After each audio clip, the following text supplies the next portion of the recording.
But the reason it's so dry and settled over the coming days, it's all due to high pressure situated to the northeast of the country, but eventually we'll start to see some systems move in from the Atlantic. Now through into the evening, it is going to turn chilly as soon as the sun goes down, remaining mostly dry, plenty of clear skies, particularly in the west. So it's likely we'll see some frost here through the early hours of the morning, also some mist and fog, but more cloud across parts of the southeast. So it's not going to turn quite as chilly here, but many towns and cities mostly in the mid to high single figures. So across Scotland to start the day, once again it is going to be fairly chilly, particularly in any rural spots. Mostly dry, though we could start to see some high cloud build in from the west, a very slight chance of some isolated spells of rain here. Northern Ireland and northern parts of England, it should be a mostly dry and bright start, but once again some mist and fog in places, and fairly similar elsewhere across the rest of England and Wales, and still fairly breezy around southeastern coasts too. But through Thursday it'll be fairly similar to what we saw today, mostly dry, plenty of sunny spells, wall-to-wall blue skies for many areas. But western parts of Scotland, it is still going to be fairly breezy here, some high cloud pushing in. That will just create hazier spells of sunshine. But for most, it should be a mostly pleasant day.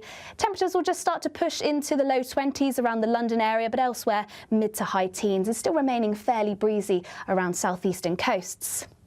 Through into Friday, once again, another chilly start, some mist and fog patches possible, but more clouds starting to push into the very far southeast. A chance we could see an isolated shower push through, and similar across the far northeast of England, and also Scotland too could see the odd isolated shower. But many, once again, it should be a mostly dry day. That's before a more unsettled picture as we head into Saturday. It's likely we'll see spells of rain and some possible strong winds. Today's outlook: cool, calm and completely horizontal. Boxed Aircon sponsors the weather on GB News. Well, Andy Burnham is on manoeuvres, isn't he? He's been told he should basically oust the Prime Minister by Labour MPs. Is Keir Starmer in big trouble? Keir Starmer's top aide is also back in the news today, Morgan McSweeney. It's potentially his second scandal in 2 weeks. Is it all over for him too? How's phase 2 going, Keir Starmer? On top of that, an Afghan has gone back to Afghanistan on holiday despite claiming to be a refugee in desperate need of help. That and so much more to come. See you shortly.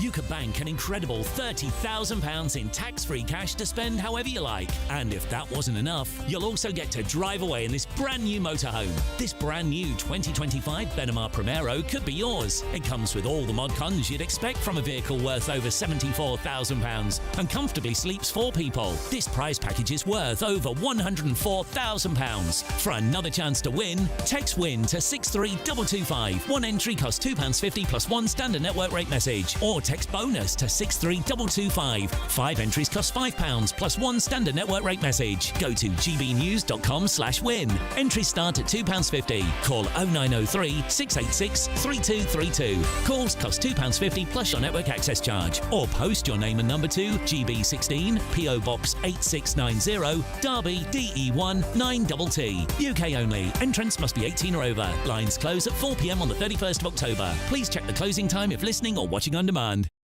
Westminster's full of talk, but out here, it's the real world. Am I allowed to talk now? No, that's it.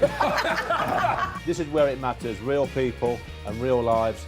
That's what politics is all about. The fact is Trump made a good start. No. Straight answers, no spin, and just a couple of pints. How many fingers have I got up? About 10. So join me for Lee Anderson's Real World every Friday at 7 p.m. only on GB News. The People's Channel, Britain's news channel.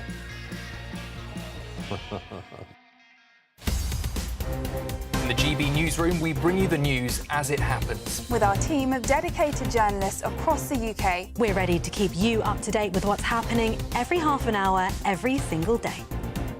Bulletins here on GB News. The People's Channel. Britain's news channel.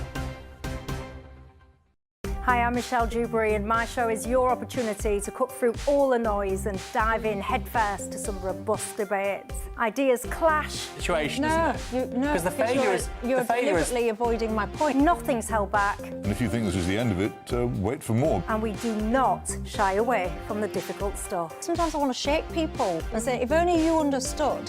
So join me on Jubes and Kerr weeknights at 6 p.m. only on GB News, Britain's news channel. Westminster, the ultimate clique. And you're fighting like rats in a sack. But here on the Camilla Tominey Show, we ask the questions the establishment media is too scared to ask. OK, let me ask you a straight question, because I know you're a straight-talking politician. Whether it's net zero, illegal immigration or law and order, nothing is off limits. You had the power then. Yeah, as I and say, now you've lost it. That's the Camilla Tominey Show, a politics show that's fearless. But no, let me finish my question if you don't mind, because it is my show. Sundays at 9:30, only on GB News, the People's Channel, Britain's news channel.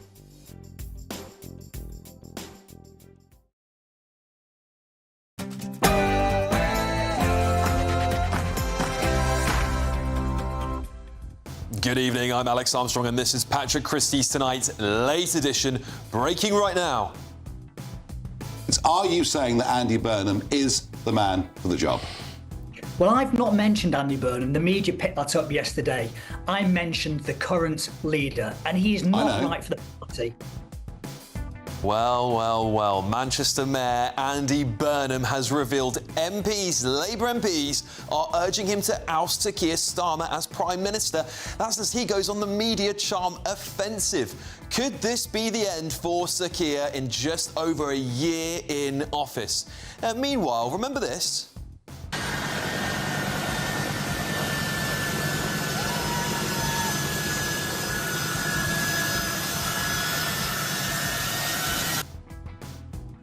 Well, the Sun has exposed an Afghan refugee who went on holiday, wait for it, back to Afghanistan and... We build trust by reforming the centre of government, cleaning up sleaze. Not going too well there, is it? More trouble for Sir Keir Starmer's Chief of Staff as it emerges from the front page of the Daily Mail. Yet another scandal and... Politically motivated violence is wrong. It was 2 weeks ago today that we saw a political assassination in Utah that tore the heart out of much of this country. More shocking scenes there, but this time from Texas, Dallas, as suspected anti-ICE activist takes fire at an immigration enforcement truck, killing 2 detainees and then himself. Well, all of that and so much more, you're going to want to stick around for GB News' very own Late Show live from midnight tonight. And finally... We don't know what it was exactly. And right now they're jamming our VHS, as you can hear. We do not know where... There's no worse form of punishment, is there? Greta Thunberg's Gaza flotilla has had its communication system jammed by ABBA.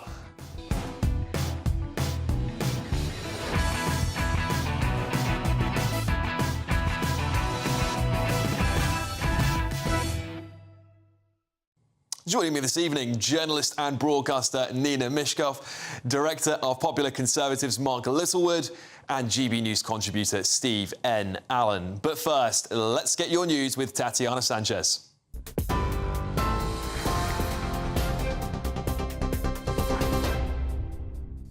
Alex, thank you. The top stories. The first family has arrived in the UK under Prime Minister Sir Keir Starmer's one-in, one-out migrant deal with France. The Home Office said the arrival was part of critical first steps under the scheme following the removal of 4 people from Britain. The incoming party was a family of 3, including a small child. The agreement, which came into force last month, is aimed at deporting migrants who've crossed the English Channel in exchange for allowing those who apply in France and are approved to come to the UK. The government says the newly established legal route for those entering the country includes rigorous documentation as well as eligibility and security checks. In the US, the FBI says a shooting at an immigration facility in Dallas is being investigated as an act of targeted violence. US President Donald Trump has described the attacker as deranged and the shooting as despicable. Police said 3 detainees were shot, 2 had died and 1 was in a critical condition. The attacker also died from a self-inflicted gunshot wound. Officials have named the suspect as 29-year-old Joshua Jan. FBI Director Kash Patel posted a photo on X of unused ammunition recovered from the scene. One casing has the phrase anti-ICE on it. Volodymyr Zelensky addressed the UN General Assembly today, opening his speech by saying only we can guarantee our own security. He said Vladimir Putin will keep driving the Ukraine war wider and deeper unless he is stopped. He added the world is living through the most destructive arms race in human history, and that because international institutions are too weak, Russia's madness continues. I had to call a UN Security Council meeting for the first time in history because Russian fighter jets deliberately entered its airspace. Moldova is defending itself again from Russia's interference. We are helping Moldova, and Russia's trying to do to Moldova what Iran once did to Lebanon. And the global response, again, not enough. Zelensky was speaking after US President Donald Trump shifted his position on the Russia-Ukraine war, saying for the first time that Ukraine could win all of its land back. And doctors in London say Huntington's, one of the cruelest brain diseases, has been successfully treated for the first time. The disease runs through families, relentlessly kills brain cells and resembles a combination of dementia, Parkinson's and motor neuron disease. A new gene therapy slowed the condition by 75%, giving patients decades more good quality life. One trial patient has even returned to work. Those are the latest headlines. For now, it's over to Alex. For all the latest from GB News whilst you're on the go, get the GB News app. Scan the QR code now to download or visit gbnews.com/app.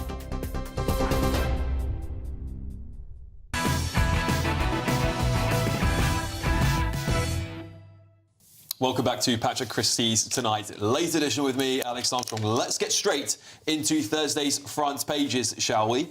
The Daily Telegraph. Burnham, MPs want me to oust Starmer. The Independent.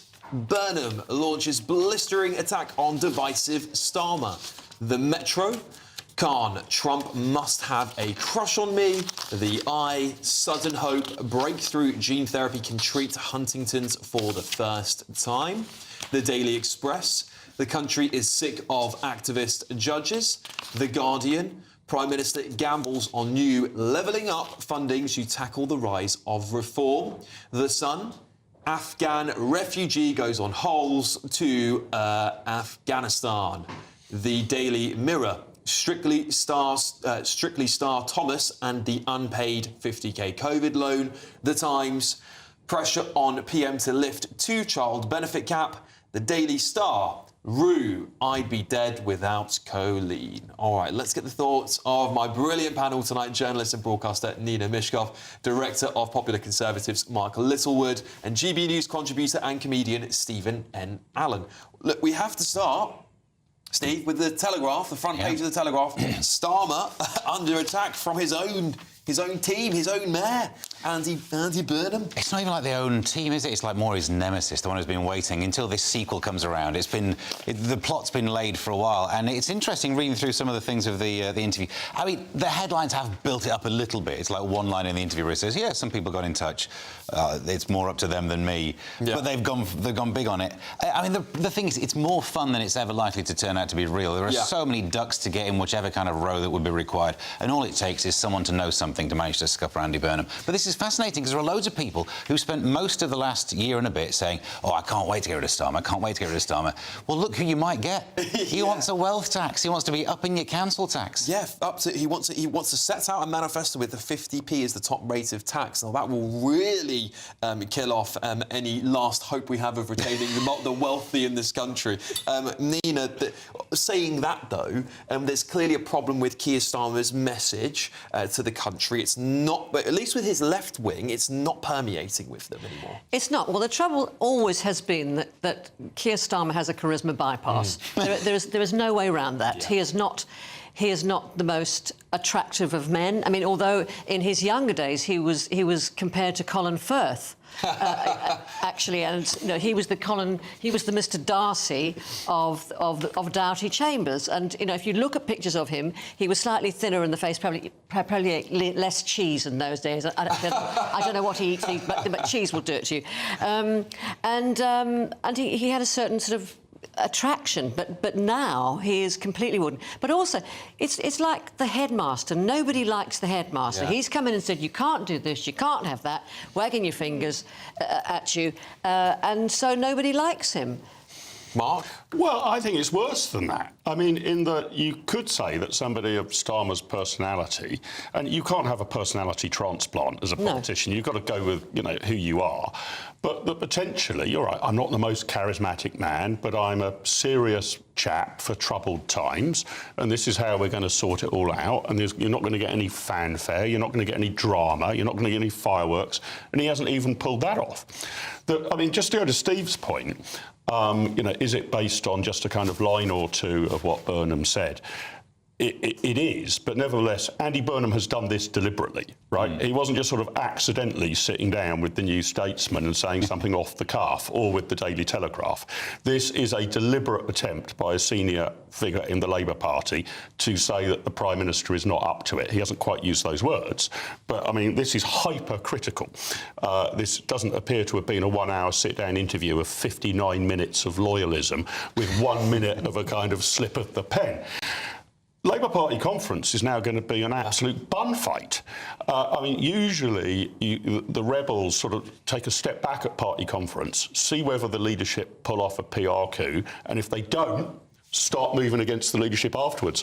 He's moved his tanks onto Keir Starmer's lawn in advance of the Labour Party going to Liverpool. The Labour Party conference is, for once, going to be exciting this year. Yeah, well, it certainly will be. It certainly will be. Because, of course, I mean, I wonder if we'll see Angela Rayner there. That'll be interesting. I think she might keep a bit of a low profile this year. But yeah, this is the thing, isn't it? When you're that unpopular in the polls, and you started your premiership off at this, it was last year. It feels like it was. It really does feel like it was a long time ago. Maybe I'm just getting old. I don't know. But he started off with a plus 30 points in the polls. He was riding a high, and in a year, it's all come crashing down. And of course, at that point in time, when you've lost Angela Rayner, you're losing all your staff in Downing Street. People start raising questions. Is Keir Starmer, has he got any is he politically astute enough to hire the right people around him? Because that brings us on to the front page of, I'll find it here somewhere.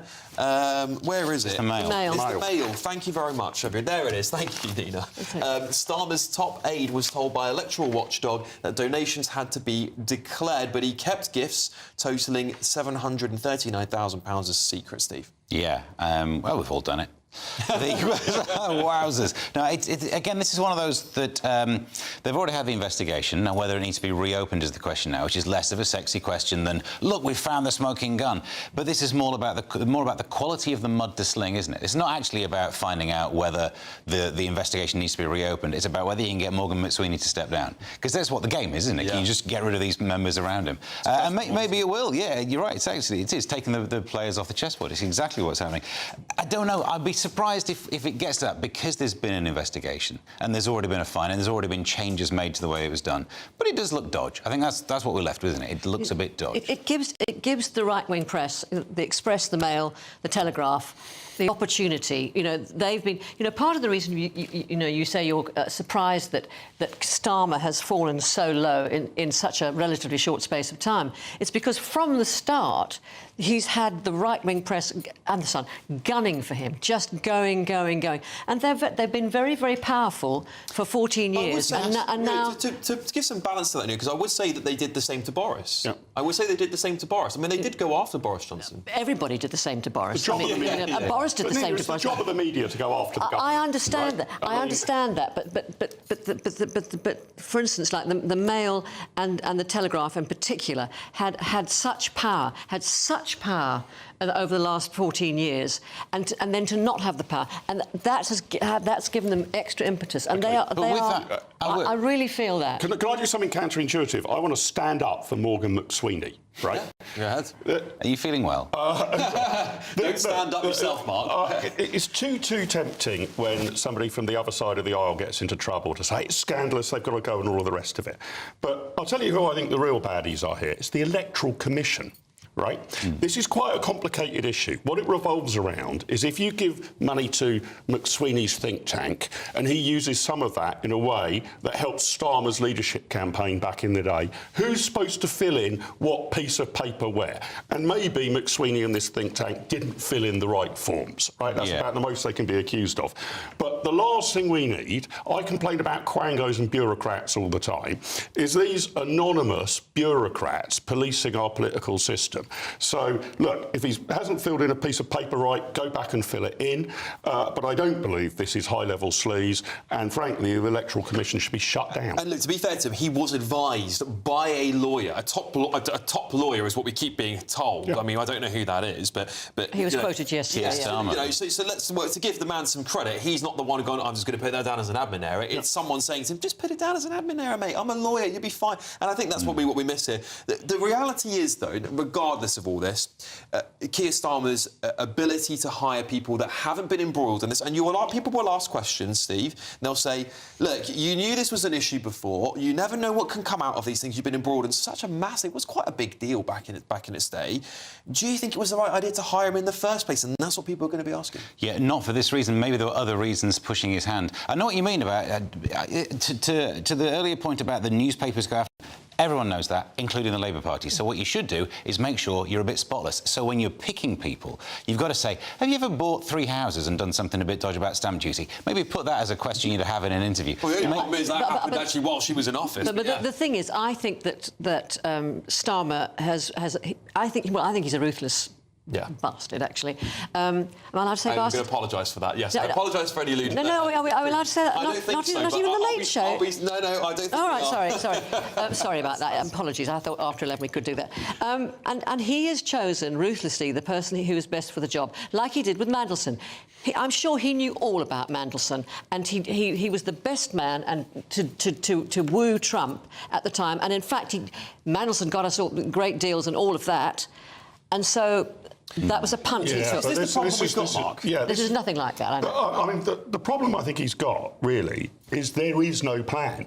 Andy Burnham's right on this. I mean, I cannot discern what the 3 or 4 things Starmer wanted to achieve in his first year were, that he was willing to ride roughshod over everybody and be ruthless and get rid of that person, but I'm sticking with this. What was it he wanted to achieve? Well, his 5 missions. Managing the process of being Prime Minister. That's the sum total of it. Remember his 5 missions? No one does. Nobody does. There were mileposts to signposts to destination points. Nobody should ever have a list, because nobody can ever remember it. It never works. What's the mission?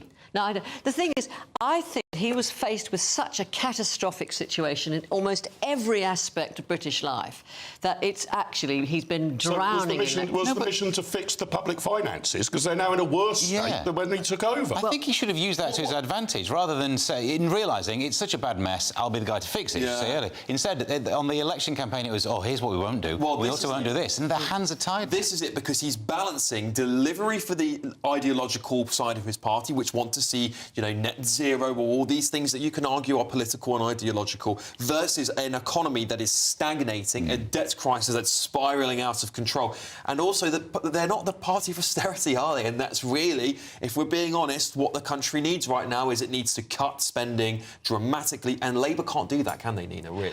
Well, not with this new intake of MPs. He can't do that, but he has to do that. But to be fair to Starmer, although why on earth should we be? But to be fair to him, on the international stage, he has made an enormous difference, and he has done exceptionally well. We were a laughingstock, and now we are actually players. He's managed for some reason to get Trump on side. For some reason, Trump likes him, and he appears to. But that's pretty small beer, isn't it? I mean, the fact that he gets on with Emmanuel Macron, terrific. No, it's not. How's that help the big problems? Look, because we need, on international matters, we do need to be able to lead, and we weren't leading in any way at all. We were just win elections. Is domestic. That's the international stuff won't win you the election. Well, that's true. But I think the international stuff is going to be more and more important as war looms nearer and nearer. Yeah, that could be the case. And then the question will be: do you think Keir Starmer's the man man that could lead the country into a war. And I think, again, when we go back to that charisma and communication point, people are going to say no. And if you want to lead the country into war, you need to be a great... Who are we planning on going to war with? You've got a number of possible targets. Hypothetically, yes. I really hope we don't plan with it. Trust me, I won't be here. I'll be on the front line somewhere, more than likely. Anyway, talking of war sort of things, come on, do you remember this?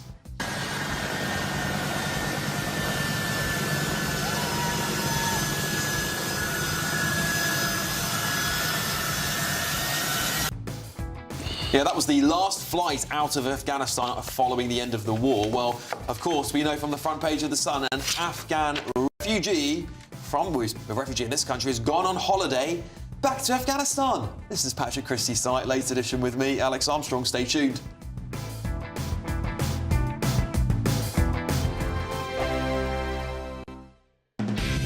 Decisions made in Washington aren't just shaping America, they're shaping Britain too.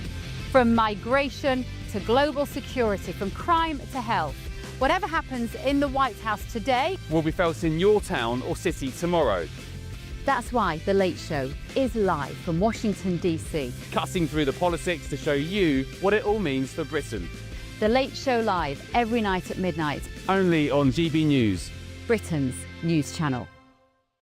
Every Sunday from 11, join Michael Portillo. There will be topical discussion, looking at the week before and the week to come. So kick back and relax at 11 a.m. on Sundays on GB News with me, Michael Portillo. GB News, the People's Channel, Britain's news channel. GB News Breakfast, every day from 6 a.m.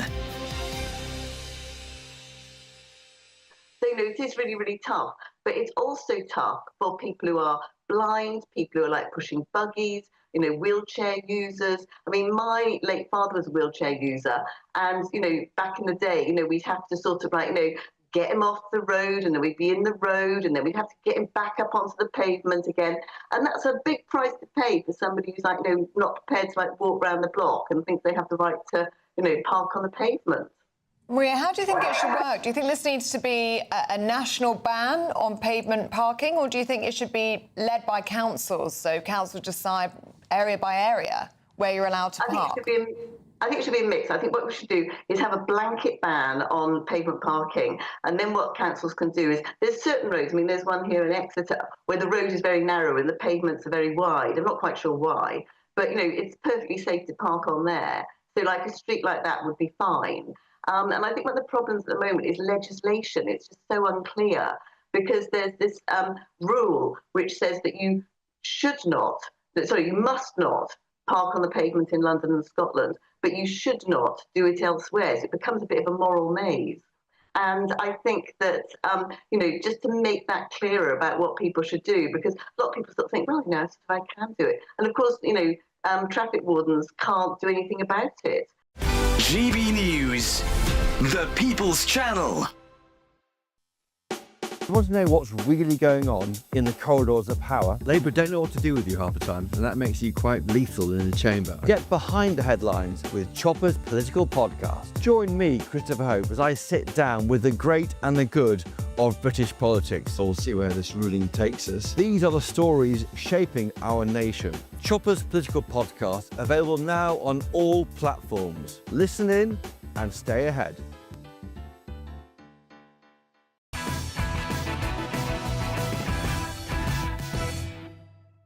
Welcome back to the show, everybody. So, shall we get started on The Sun here? Because we were talking about this a little bit earlier, and it's going to be something that really angers so many of you at home, because an Afghan refugee who's here in the United Kingdom has gone on holiday to Afghanistan. Then we let him back in, of course, when he got here. Now, The Sun are claiming the man filmed himself, of course, arriving here in 2022. He won an asylum claim, saying that the Taliban-controlled homeland in Afghanistan was too dangerous. But in July 2024, supposedly, he returned for 8 weeks to Afghanistan for sightseeing. He's, of course, now under investigation. Oh, Steve, I guess people sitting at home are going to be saying, I can't believe it.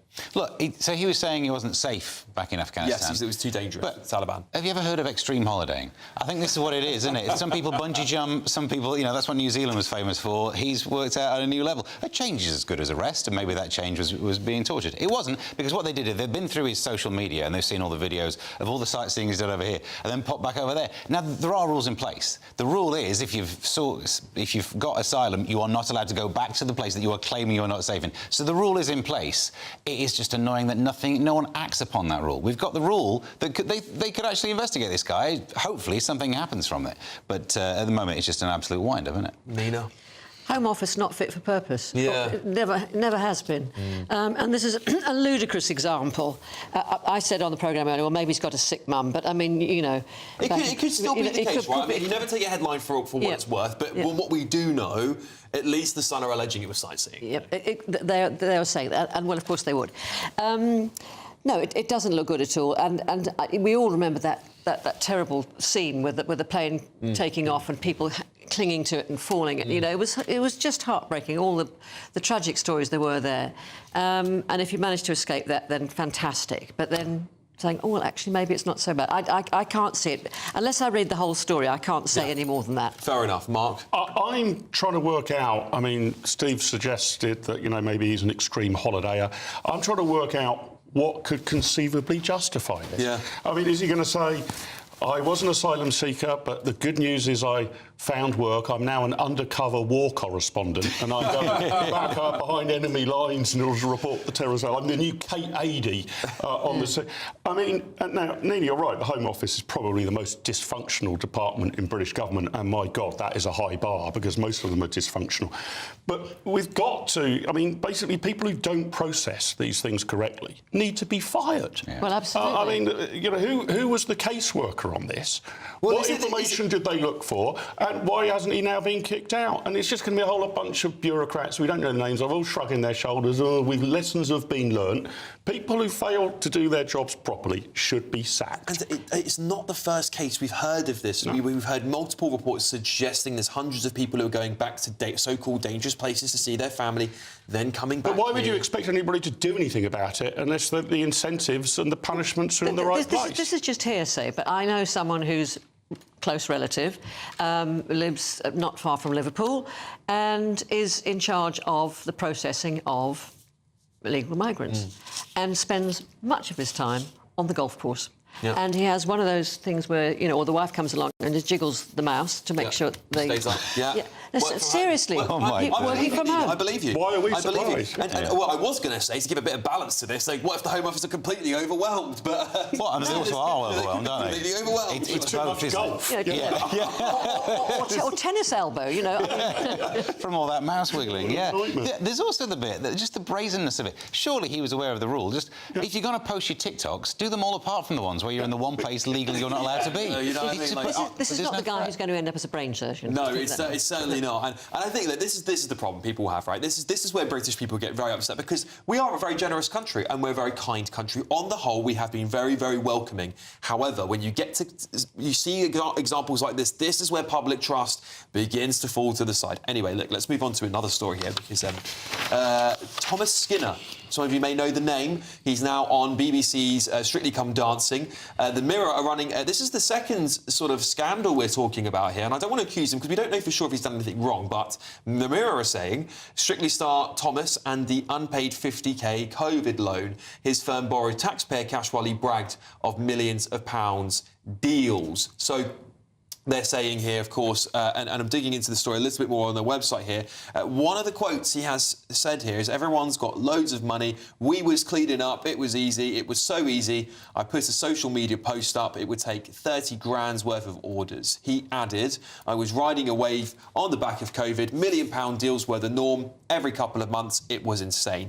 And then, Mark, The Mirror are saying he has a 50 grand unpaid COVID loan, which he should be able to pay back quite easily if he's been making millions. I agree, but I'm not quite sure what he's done wrong. You were entitled to take out loans, even if your company was doing quite well. You were entitled to put people on furlough, even if your company was doing quite well.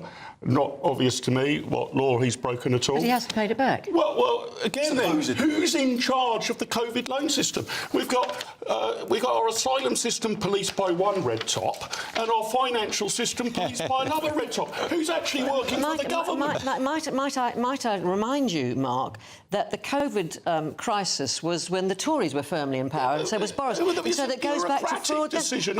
I know, but then why didn't they get it back already? Writing letters to this chap. No. What's the bureaucracy that actually says, right, here's the list of all the loans that we gave out. Here's cross-index this with the companies who haven't paid them back. Get on the phone and get the money back. It's a civil service job. It's not a political job. I understand the Labour government are using AI and they've clawed back quite a lot of money. But in this particular instance, the reason that the Mirror's going for him is because before Strictly started, kicked off is probably the wrong word, twinkled off last Saturday night, there was a huge expose about his affair, and I don't even say alleged affair because he came clean about it, affair that he'd had with this woman. His mistress has also been quoted just a few weeks after he got married. And the entire nation went, ugh, like that. So to see him strutting his stuff on Strictly on Saturday, and he is about as much as elegant as an elephant, put it that way. My reckon is that he'll be voted out first. Interesting. Well, I want to read just a short snippet from his autobiography that he wrote in 2023. He suggested he hadn't taken out any COVID loans. So he wrote in his book, some people enjoyed sitting at home, getting their furlough money, but that wasn't for me. I could have taken a business loan and stayed at home baking and doing Joe Wick's workouts, and there was nothing wrong with that. But COVID was another blind, poor moment in my life. After lockdown, the business continued to do well. I took on staff, opened retail units, and grew. Of course, Thomas Skinner later went to quit as director of Bosch Beds in 2022. Steve, very brief. There's conflicting information here. Yes, although I suppose what you were saying there is he might have lied in an autobiography, and I'm sure he's not the first, but I bet he didn't mention the affair in there either. No, you're right. Normally, it's an affair after Strictly. He could have been bragging about the whole thing, making £1 million deals, and actually not doing too well. And actually, that could also be the reality. Sorry, Mark, we've got to move on. But we will come back to this, I'm sure. Coming up in just a moment. Politically motivated violence is wrong. It was 2 weeks ago today that we saw a political assassination in Utah that tore the heart out of much of this country. We'll be heading live to Washington, D.C. with the host of The Late Show Live, Bev Turner, in just a moment. This is Patrick Christys Tonight Late Edition with me, Alex.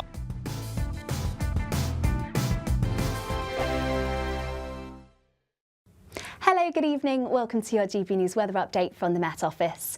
Over the coming days, it should remain mostly dry and a rather settled picture. Still chilly overnight with some fog possible during the early hours of the morning. That's before some rainfall as we head towards the weekend. But the reason it's so dry and settled over the coming days, it's all due to high pressure situated to the northeast of the country. But eventually, we'll start to see some systems move in from the Atlantic.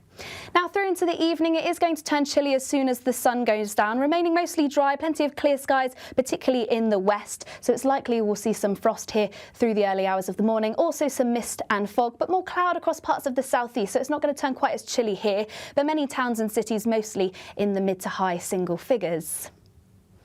So across Scotland to start the day, once again, it is going to be fairly chilly, particularly in any rural spots. Mostly dry, though we could start to see some high cloud build in from the west. A very slight chance of some isolated spells of rain here. Northern Ireland and northern parts of England, it should be a mostly dry and bright start, but once again, some mist and fog in places, and fairly similar elsewhere across the rest of England and Wales, and still fairly breezy around southeastern coasts too.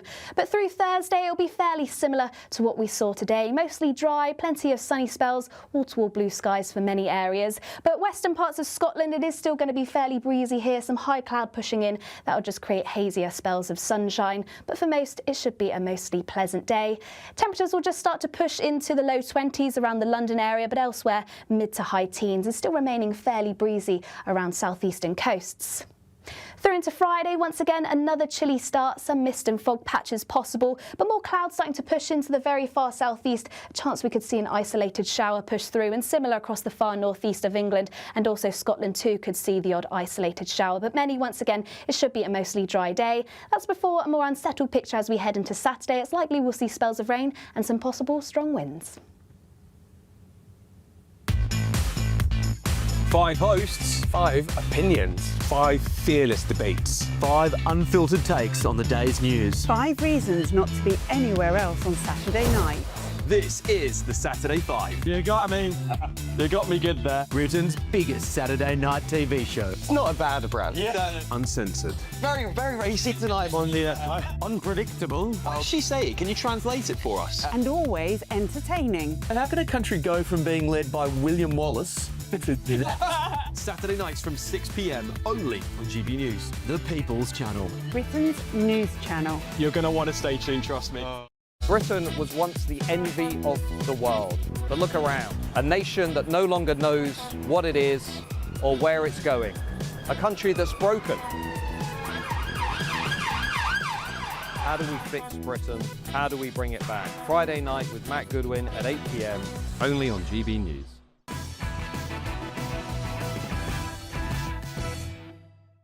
Welcome back to the show, everybody. Now, of course, we were talking earlier on about that horrific shooting in Dallas, Texas.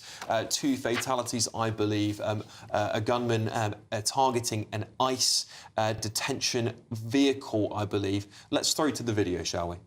Politically motivated violence is wrong. It was 2 weeks ago today that we saw a political assassination in Utah that tore the heart out of much of this country. More political violence in America. When will it end? Well, let's go live to Washington, D.C. with Late Show Live star Bev Turner. Bev, I mean, since your show has gone live, it has just been phenomenon after phenomenon, story after story. This is why you're out in D.C. Tell us about this horrific shooting. Hi, Alex. Thank you. Yeah, I mean, look, we knew from the UK that Donald Trump was dictating the news agenda every day, but having myself and Ben Leo here has really hit home how significant this events over here are for the UK. Yeah, this shooting in Dallas, it was at a detention centre for illegal migrants. As many people will know, Donald Trump has this project at the moment whereby agents can knock on doors under any pretense and they can take out people who shouldn't be living there. It's a very controversial project here in America. As you can imagine, some people have been here for 20, 30 years and set up home and pay taxes, even though obviously they don't have a right to live here, which is a strange system, obviously, compared to ours. But yes, we've had this assassination today of 2 people, we believe, and then, of course, the shooter took his own life. I'm going to have Sean Spicer in the studio with me right at the top of the show. He is going to be very interesting on what is happening in this country at the moment, because if you remember, Sean Spicer was effectively the Caroline Levitt. He was the press secretary of Trump's first term in office. He's one of the very few people who's made it into the second term team as well. So I'm really looking forward to talking to Sean Spicer about this evening, and we'll let you know if there's any more breaking news or developing on this story. Donald Trump has actually put a post out on Truth Social in only about the last 20 minutes, not about this, but about events at the UN General Assembly in New York. He is not letting that broken down escalator go. He is determined to find out whether that was deliberate. Now, some would say there are more important issues to deal with, but Trump, as I say, is not. He's letting the Secret Service go and investigate this. He's asking for the escalator to be taped off. We're also going to be talking this evening, of course, about British news. I think that interview with Sacha Lord this evening with Nigel Farage, suggesting that Andy Burnham might be about to be parachuted into number 10 in place of Starmer, is very interesting indeed. And what else have we got? We've got Majid Nawaz coming in, amazing commentator. Majid is brilliant on all things Middle East, and he'll tell me why he's in Washington, D.C. and what he hopes to achieve while he's here. He's superb. If you have any interest whatsoever in the situation in Israel and Gaza and how they bring peace to that region, Majid is the man to listen to. So he's going to be here as well. And we're going to have a British journalist, Rob Crilly from the Daily Mail, and we've got American representatives here as well. It's going to be great. It's going to be really fun. Oh, and a guy called Bo Loudon. Are you familiar with him, Alex? I'm not, actually. So Bo Loudon is Barron Trump's best friend and a very much an upcoming social media influencer. So he's grown up with the Trumps. He's going to be talking to me as well on the show this evening. What was it like to be amongst that family? What is it like to still be amongst them now? So, yeah, we've got a huge amount to get through. And, of course, we'll be looking at the papers as well, as you're doing this evening. It's really fun here. I like it. Bev, honestly, I've watched the last few shows every night so far, and it's absolutely phenomenal. It really, really is. It kept me up so much. I don't think I went to bed about 4 in the morning because my mind was going with all the brilliant stuff you were talking about. Absolutely phenomenal. Bev Turner, well, everyone tune in about 20 minutes. Bev will be going live in DC tonight on The Late Show Live. Do not miss it. Trust me, do not miss it. It's going to be a brilliant show.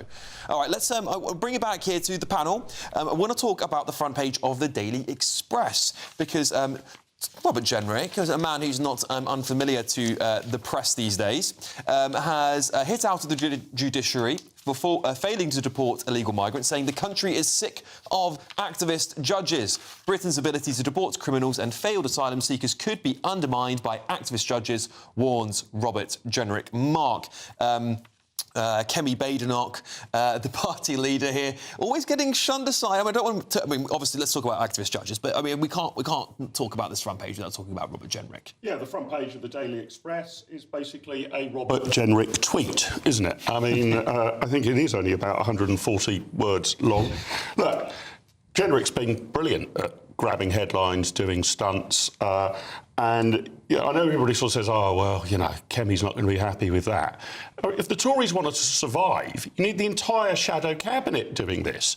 The idea that sort of, oh, the thing we mustn't have in our shadow cabinet is somebody who gets headlines for the Tory party. I mean, that road really does lead to instant death. So good on him. Jenrick's been the best campaigner in a Tory blue rosette since losing the leadership election. Keep it up. And I think he's right on virtually everything. And do you think he's right on activist judges? Of course he is. I mean, I don't think a single visit from me to the GBNews studios goes by without some other ludicrous judicial ruling that has one scratching one's head. And unfortunately, we have allowed our judges to start making political judgments about things rather than simply enforcing the will of Parliament. It's out of hand. Good on Robert getting on the front page of the Daily Express. Good on him spreading the word on Instagram, Twitter, Facebook and every other social media platform he can lay his hands on. Nina, people will say, actually, activist judges aren't the problem. It's legislation that's the problem. And actually, we need to have tougher sentencing guidelines and tougher legislation. Well, absolutely, that is correct, because they are there to interpret the law, and there can be slight nuances in interpretation, but the law is the law, and until you change the law, then judges are going to have to comply with it. And I would just like to say about Robert Jenrick, I mean, he's been on manoeuvres since he lost weight. The minute he lost weight, you thought, "Whoa, he's going for something." You know, it's like a woman when she gets divorced, she gets a new haircut. You know, something's going to happen. And so, but you know, I find it in a bit sort of unedifying because he's just always popping up. Me, look at me. That's his job. Closely followed behind by Chris Phelps, who's saying, "And there's me too as well." Yeah, I have to admit, I did find it a little bit silly that they both decided to go to Calais at exactly the same time. Yeah, I think there was a bit of miscommunication about who was going first. But considering one of them's the Shadow Home Secretary and the other one isn't. Steve, I'll pass it to you because, look, I mean, Jenrick is doing what I think Mark's right. You've got to have, especially when the Tories were, 16-17% average in the polls, which is just political oblivion. It's a new word, but I like obliviation. it. Actually, I like obliviation too. Oblivion mixed with obliteration. Oblivion, thank you. I've had a mare with my words in the last 24 hours, I'll tell you that. But oblivion, you need someone like Robert Jenrick who is going to get the headlines, who has got maybe the charisma that the Tories need. Yes, but you do need to be Kemi doing it, or at least Kemi doing it better, doing it almost the same. There was a headline after all the news of flags and painting on roundabouts. There was a front page of the Daily Mail that was like Kemi saying, "Oh, this is a good thing for the country." 4 or 5 days after everyone had stopped talking about it. You got to be on it. You got to be taking the sense of the nation when they still have that sense. Do you know what I mean? Hopefully this is just Jenrick trying to get headlines. I do worry he's going full Dark Knight Rises at some stage. He's got to start fighting people in Stratford. Yeah. I think that would be the next stage of our political. You have failed this city, like the Green Arrow. I really would. The Tories do probably need to put out the bat signal. Given the poll ratings at the moment. Of Margaret Thatcher into the clouds. Please come back. Anyway, coming up in just a moment. We don't know what it was.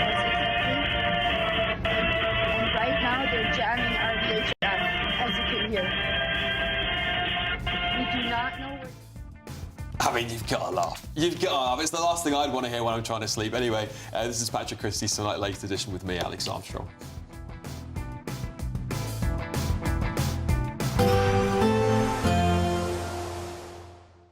I forecast a perfect holiday in the sun. Weather looking good then? For sure, and no worries about our travel insurance. All Clear Travel Insurance sponsors GBNews Travel Destinations Forecast.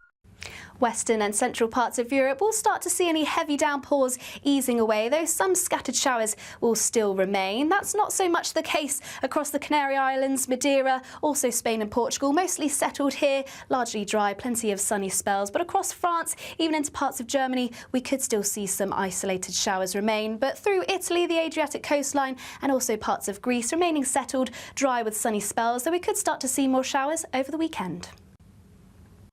All Clear Travel Insurance sponsors GBNews Travel Destinations Forecast. In the GB Newsroom, we bring you the news as it happens. With our team of dedicated journalists across the UK, we're ready to keep you up to date with what's happening every half an hour, every single day. Bulletins here on GB News, the People's Channel, Britain's news channel. Westminster's full of talk, but out here, it's the real world. Am I allowed to talk now? No, that's it. This is where it matters, real people and real lives. That's what politics is all about. In fact, has Trump made a good start?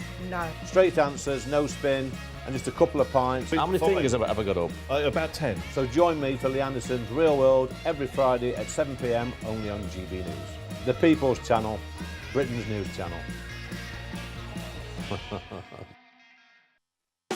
You want to know what's really going on in the corridors of power? Labour don't know what to do with you half the time, and that makes you quite lethal in the chamber. Get behind the headlines with Chopper's political podcast. Join me, Christopher Hope, as I sit down with the great and the good of British politics. We'll see where this ruling takes us. These are the stories shaping our nation. Chopper's political podcast, available now on all platforms. Listen in and stay ahead.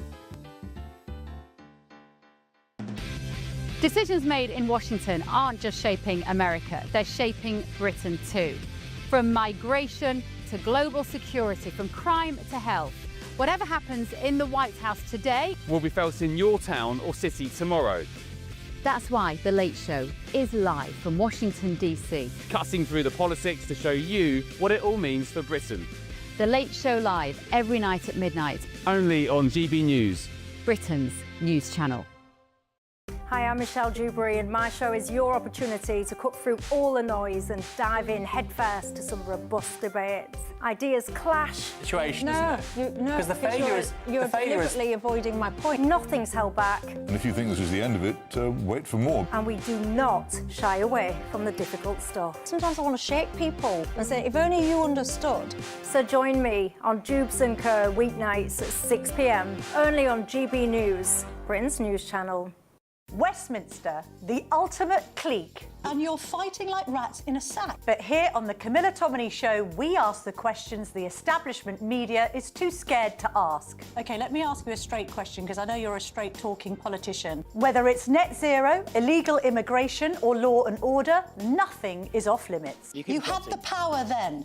Yeah, as I and say, now you've lost it. That's the Camilla Tominey Show, a politics show that's fearless. But no, let me finish my question if you don't mind, because it is my show. Sundays at 9:30, only on GB News, the People's Channel, Britain's news channel.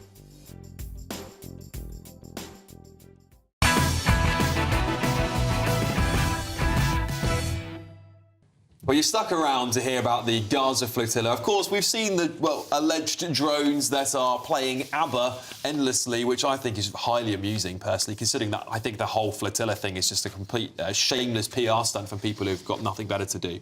But apparently, the Telegraph reporting online here, Italy and Spain have ordered their warships to defend Greta Thunberg's flotilla after the Gaza aid boats were supposedly targeted by a third drone strike. I mean, they're making it sound like it's Ukraine in this flotilla. It's not. It's clearly not. We can see the video. It's just bonkers.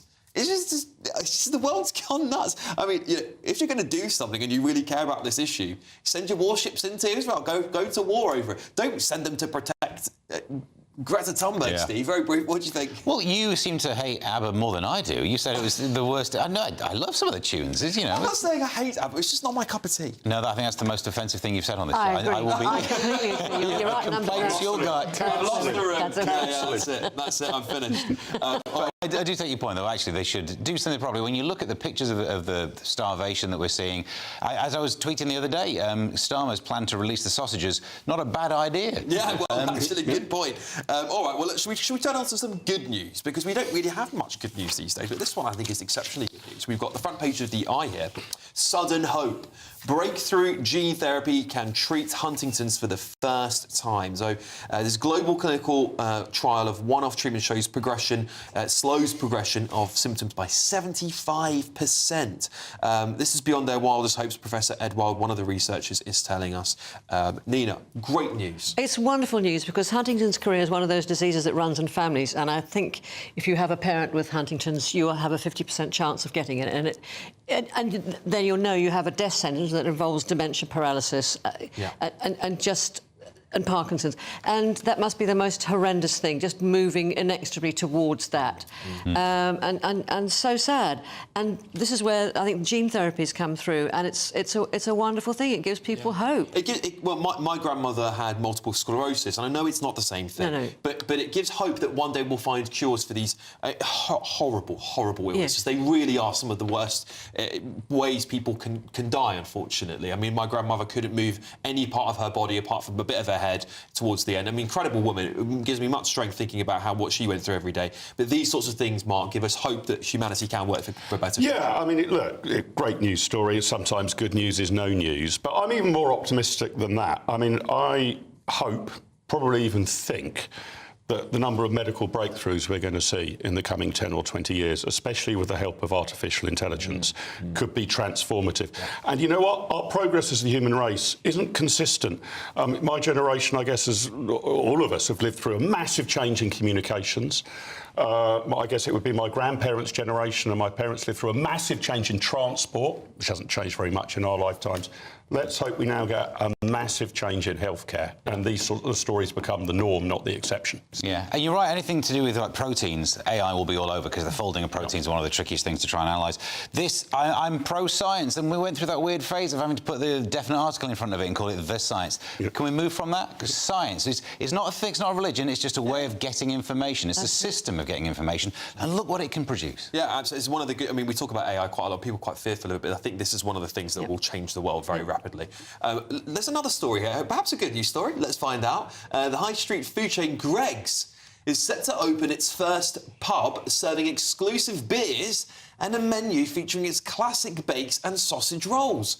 The Golden Flake Tavern is opening within the Fenwick Newcastle department store and will serve its first pint on Saturday. Well, diners can choose from a menu of 15 Greggs-inspired traditional pub dishes, including chicken baked parmo, steak bake, mixed grill, sausage roll and mash, and a Greggs Ploughman platter. This is brilliant news. This is fantastic. I'm all up for a bit of pub competition. I'm horrified. I'm horrified. You're horrified. Fenwick's used offends your sensibility. Fenwick's was a fashion store, and it's actually dying. I mean, it's closed in Bond Street.